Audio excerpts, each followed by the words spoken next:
Hi Aquarius, welcome to Higher Source Tarot for your January 2024 Tarot and Oracle card reading. This is a reading for all Aquarius, Sun, Moon, Rising, and Venus. Hey, we are going to jump into it, but I do want to let you know next week the reading schedule may be a bit different. I'm going to do a year of predictions reading for 2024, but I think I'll post it on Tuesday. I just think with the holiday, it might be a little much for people to get to on Monday. So if you are interested in that, you may want to hit the like button on this reading because then YouTube will make sure you see that reading when it's available in your algorithm. What advice do you have for Aquarius? Sun, Moon, Rising, and Venus. What does Aquarius need to know, please, for the best and highest good of all involved with Aquarius? All right, detailed Celtic cross, and we are going to pull a Moonology here. These have been shuffled previously, but we will cut and draw from the Moonology, just so I don't forget. This is a nice one, really nice one. Okay, current situation, the High Priestess. The immediate influence is the Devil. In your subconscious, the Eight of Swords. In the distant past, the Death card. The more recent past, that's interesting. The Hanged Man actually comes right before Death in the order, so it's interesting they're so close together. You've got the Three of Swords coming towards you, but listen, you're the world. You're represented here by the world. You have the Ace of Pentacles as your person or situation you're attracting. The Star and your hopes and fears. Four of Wands and the outcome. Very nice. Bottom of the deck here, we have the King of Wands, the Chariot, and the Three of Wands. Well, you're definitely going to be making gains and moving forward. I'll tell you what, you have a lot of nice cards here, but I sure do like this in terms of evolution, success, rising to the occasion. If you're looking to move or move jobs, I feel like you're going to leave people behind who are going to be sad about it. And if you're single and you're looking to get into a relationship, I actually feel like you may have an ex who is just going to be devastated over it. Or if it's not an ex, I feel like you're going to hear from somebody and you're going to be their one who got away. So you could even be somebody you didn't realize had that kind of feeling for you, but I definitely see you as moving forward with something that it just feels like it's not for you. And so we'll talk though, okay? We'll get into this a little deeper. We've got such great energies. We have Cancer, Capricorn. Of course, we have Aquarius, Scorpios here, Leo, and Taurus as well. We have here seven major arcana. That's significant. That is, I think, approximately half the reading. Major arcana indicates a major turning point. So you have first quarter moon in Leo here. Be humble. And there's something really sexy, I think, about that quiet confidence, that leadership, quiet humility. And so they may be telling you as you come into your own, there may be somebody around you who is having some difficulties or challenges. Or there may be an opportunity where you see somebody really struggling, and instead of, giving them advice or trying to jump in and manage their life for them, you may just decide that you'll be there to listen, and that's about it. There's something about this, so where I feel like you may keep things close to the chest or vest, however you want to say that, in terms of your success. So especially too, if you're traveling or getting a new car or you're in a new relationship, you may decide to keep that stuff off of the social media, kind of out of the limelight, and say, you know what, I just want to see how this is going to go. I just want to be in the moment and not be distracted by what other people think or have to say. I'll give you a quick short story. I knew a woman, every time she would get involved with a guy, she would post these pictures that were forced.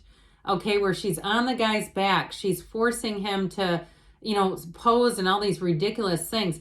Anyway, those never lasted. She finally got married to a great guy. Guess what stopped? All the insane looking, and it was dozens of them. I mean, it wasn't, and you could tell it was uncomfortable. I'm just telling you.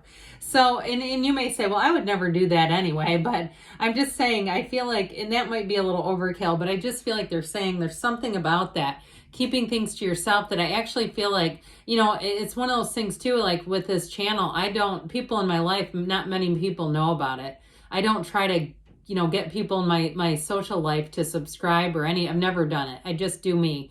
And so I do feel like with that, it may be one of those things that seems contraindicated, especially if it's something with, if you're looking to go out and do something on social media, and you might say that doesn't seem right, that I wouldn't want people all over it subscribing. I just feel like there's something about that quiet confidence that is going to have you finding more success than you knew was available to you. And if you are moving for some reason, I do feel like for somebody, you have got a bit of an energy of like starting over in a beautiful way where it just feels easy. And I also feel like too, if there is some reason why you wouldn't want somebody to know your whereabouts, that may be a part of it too. But I do feel like it's more on a deeper personal level. So you're going to find success, especially with work or anything financial with this combo. The King of Wands also could be who you're attracting, somebody who is leveled up and they want to be a partner. And I don't feel like they're that private necessarily, but it may be something you both just kind of decide. I think it's just not worth it to have everybody's feedback on our lives. And so if that's you and you've almost kind of gone hermit mode where you say, I've kind of taken a mental diet from all this social media stuff, I look at things that I want to know about, like reels on how to decorate or work out or cook or whatever, that sort of stuff, but you aren't really looking at it to promote yourself. And so with that Chariot energy, you're going to be driven to success. And that may also be part of it too, where you're so focused that nothing's going to stop you. And so you may find that you don't also have the time for anything that seems like nonsense. Now, in terms of relationships, if you do have a disagreement with somebody, I feel like they are going to apologize to you, but I feel like they're going to take up a different spot in your life. Like there may be something about them that you just can't quite reconcile with, where it's changed. But I don't see you as having any problems moving forward. I feel like it's going to be on them. Like they're the one that really takes the hit, okay? So I just feel like you're going to be sitting pretty. You're going to make new friendships in this next year and have new people that are just easier to be with. That's just what I get off of the cards. So this is an interesting combination because the High Priestess is like, she's a card of the psychic, but boy, her instincts are always on. If there's somebody around you that you just don't feel right about, I'll tell you what, it will be a matter of time before they will expose themselves or something about them. And you'll say, my God, I'm so glad I didn't take that job. That interview just weirded me out. Or if it's somebody around you now at work and you said, I knew there was something weird about them. Like I'm talking almost like newsworthy weird, where there's something about this where I feel like they're telling you it's very strongly indicated to follow your instincts. Now, others of you too, if you are trying to change something about yourself with the Devil card, because that also is about looking at ourselves. And I don't mean it on a really, evil way. I mean it like, you want to diet a little bit or you want to spend your money differently or something like that. The High Priestess is going to help you to be very analytical so that you're going to really look at things and be so well informed that it would be harder not to change than to change. It's like there's an old saying in Alcoholics Anonymous when people go and sit in a bunch of meetings and then they go back out and try to drink, and it's having a head full of AA and a belly full of booze. They just aren't compatible. So, and I'm not saying that's you. I'm just giving it as an example because it reminds me somebody here is going to do all this like research, and it will make you be like, I have to do this. I must. And so whatever it is that you want to change, if it's something about yourself, I just don't see you staying in this Devil energy. And so with the Eight of Swords and your subconscious, oddly enough, the Eight of Swords is about a lack of movement. It's a complete paralyzation. And so, but it's a self-imposed prison. So if there is something about you, like you have a bit of a sweet tooth, or you, again, spend money in a way that you think you don't really have a good handle on, and you start to sit down and really are diligent. I'm talking Four of Pentacles, diligent. And if you don't know the cards, that's okay. But where you really sit down and look at every single cent, you'll change. Somebody here, you're going to take the blindfold off and you are going to be pushed to change. You just, like I said, it will be too hard to stay the same. And if it is about somebody around you, you're just never going to see them the same again. That's what I get. And I just don't think you're going to be their pen pal on the outs either. You know what I mean by that? If it is something more serious about them. So the Death card, you've got an interesting progression of events in the cards. The Death card is a rebirth. This is like an exhilarating new beginning. It is a huge spiritual transformation. And so somewhere along the way, you made a shift. You had this shift, this change agent. And so when you have the Death card, it is walking over the wreckage of the past to that brand new beginning. It's not about an ending as much as it's always about a beginning in the tarot. And so if it was a relationship, it's time to let go of it. It's time to just let it be. And it's time to welcome in a rebirth, a new life. It's a wonderful card for any kind of new beginning and seeing things with clarity and with wisdom gained through experience. So the Hanged Man is that wonderful illumination, the Hanged Man energy, that light bulb aha moment. And so the Hangman opens you up wide to new experiences. So I'm telling you what, if there is somebody in your life that you do think it just isn't, I just don't want this much involvement with this individual, you're going to have so many more new people come in that you honestly won't have time for it. The Hangman, though, it is an illumination where you really see things in a different light. So I do feel like if you've been grappling with something in your life, you're going to get to the point where you see it so much more clearly that it would, like we said, it'd be impossible to stay. Should I stay or should I go? The answer would be go, go, go.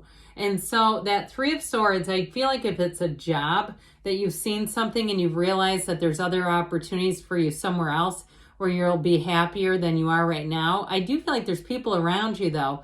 They're going to get a Three of Swords feeling from it. They might even say they felt surprised, and what they really mean is betrayed.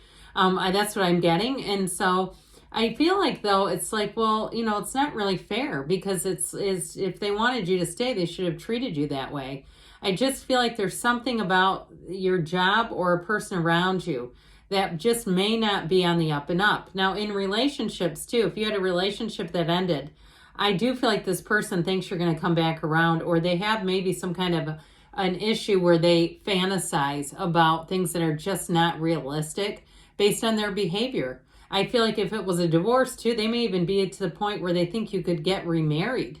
I'm talking about somebody who really fantasizes, or they're thinking, no, it's a breakup, but we're going to end up, you know, growing happily old together. I just think you're going to be in this place of the world in the star energy.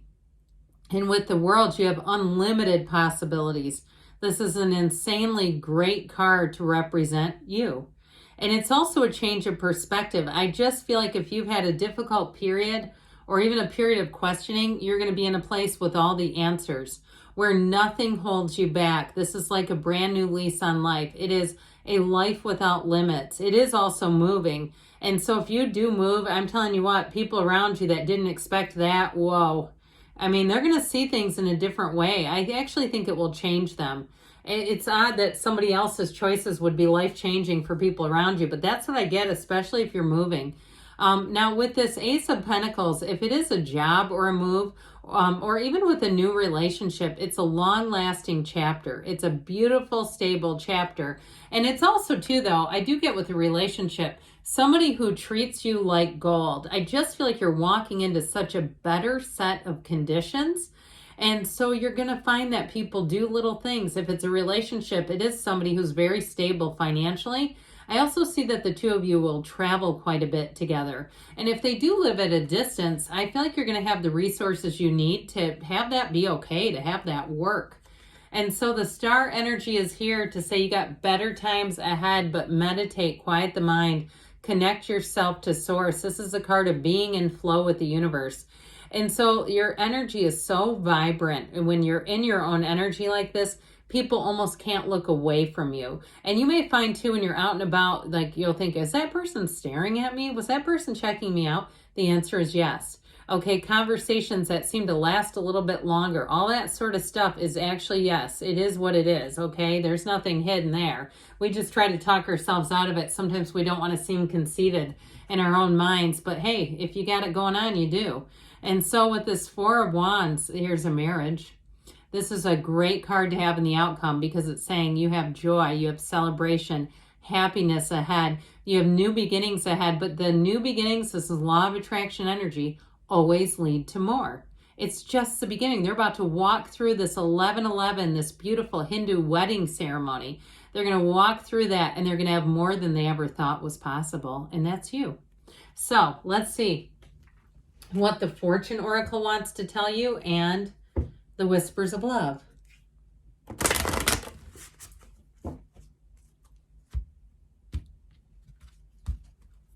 The Fortune Oracle says, transformation. Reach out for the power and strength to make changes, enrich your life, and become the person you want to be. So I'm telling you, you are standing at the precipice of change here. And we'll hear from the Whispers of Love.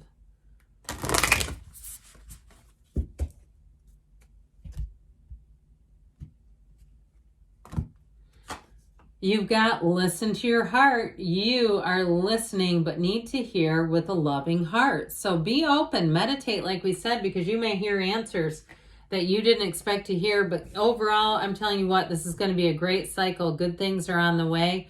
I love you, Aquarius, and I'll be back again soon.